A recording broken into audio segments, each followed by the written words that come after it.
لو دي اول مره ليك في الجيم او بقالك فتره قاعد ولسه راجع، فالكلام اللي هقوله لك النهارده هيغير دماغك حرفيا بمعنى الكلمه. انا نفسي كنت بتصرف غلط وكنت بعمل دايما الغلطات دي وما كنتش واصل لاي نتيجه لحد ما بدات افهم. والنهارده هقول لك على اكتر 5 حاجات لو طبقتهم من اول يوم في الجيم، او كنت بقالك فتره بتتمرن وخلاص وقف الغلط اللي انت بتعمله وابدا طبقهم، هتوفر على نفسك وقت ومجهود واحباط كتير جدا جدا. اسمع الفيديو للاخر، ممكن فيديو زي ده يوفر عليك تعب سنين كتيره جدا جدا. واول غلط كنت انا بعمله هو ان انا بقارن نفسي بالناس التانية، الناس اللي هي قديمة في الجيم وانا لسه داخل اول يوم. كنت دايما اقول هو ليه عمل العضلات دي امتى، هو وصل للنتيجة دي امتى، هو انا هوصل للنتيجة دي امتى. بس بعد شوية بدأت افهم ان كل واحد وله ظروف حياته. يعني ما تقارنش نفسك بواحد بيتمرن بقاله 4 سنين وانت لسه داخل الجيم بقالك يوم او يومين او اسبوع او حتى شهر. ما تقارنش نفسك بالناس، ما تقارنش نفسك بواحد مثلا بياكل اكل بيتي وانت مثلا بتاكل اكل من بره. كل واحد وله ظروفه وله يومه وله حياته الطبيعيه. ركز في نفسك، ما تقارنش نفسك بحد، قارن نفسك انت بنسختك اللي قبل كده من شهر. حتى لو انت ما انتش شايف اي تغيير من بره، الانسان بيبدا يتغير من جوه وبعد كده التغيير بيبدا يبان من بره. رقم 2، العب صح ما تلعبش كتير. يعني ايه العب صح وما تلعبش كتير؟ زمان كنت لما بخش الجيم او كنت بشوف ناس في الجيم بتخش هي عايزه تلعب كل الاجهزه، كنت انا شخصيا بخش الجيم بقول انا هلعب الاجهزه كلها واحس ان انا جامد، احس ان انت بطل شلت الجيم كله. بس الحقيقه ان بعد يومين بتيجي تبص تلاقي جسمك وجعك وما انتش قادر تكمل، لان انت صدمت جسمك بمجهود هو اول مره يتعرض له. واللي اتعلمته هنا مش المهم تلعب كام مجموعه، المهم انك تلعب صح. يعني مثلا الصح انك تلعب للعضلات الكبيره 3 تمارين، والعضلات الصغيره تلعب لها تمرينتين بتكنيك صح، بعدات صح، باوزان تقدر تشيلها، وواحده واحده تبدا تطور الاوزان.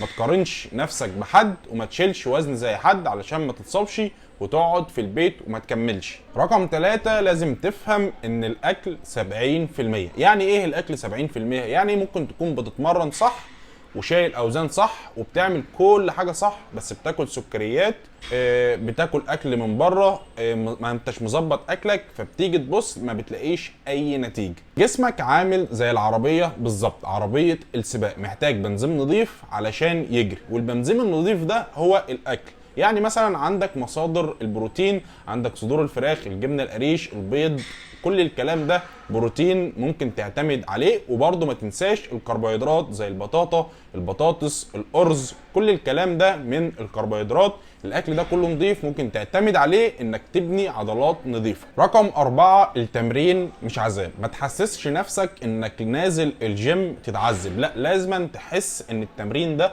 روتين حياه. يعني انا مثلا لو بتمرن 4 ايام في الاسبوع او 3 ايام في الاسبوع او حتى يوم ويوم او كل يوم وبريح يوم، لازم تعتبر ان التمرين ده اسلوب حياه. لازم مثلا تستمتع بالتمرين، اقرا قران، مش عايز اقول مزيكا، مش هنشيل الناس ذنوبنا فوق يا هلا، مش عايزين يا اغانيا، اسمع قرانيا.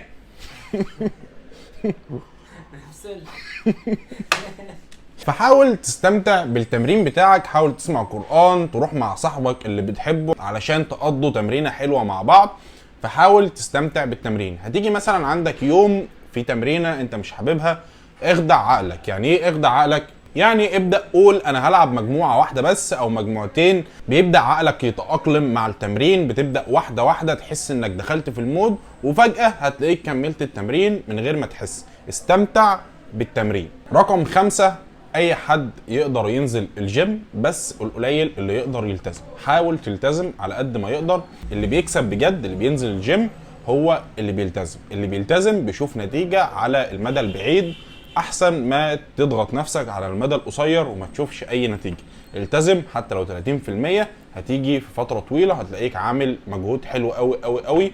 بس يا جماعه، وده كان فيديو النهارده، اكتر 5 حاجات لو التزمت عليهم هيأثروا مجهودك في الجيم وهيخلوك توصل لاحسن نتيجه ممكن توصل لها. ما تنسوش تعملوا لي لايك وسبسكرايب في القناه، وتكتبوا لي في الكومنتات محتاجين نعمل لكم فيديوهات عن ايه اكتر. انا كابتن عزو، سلام.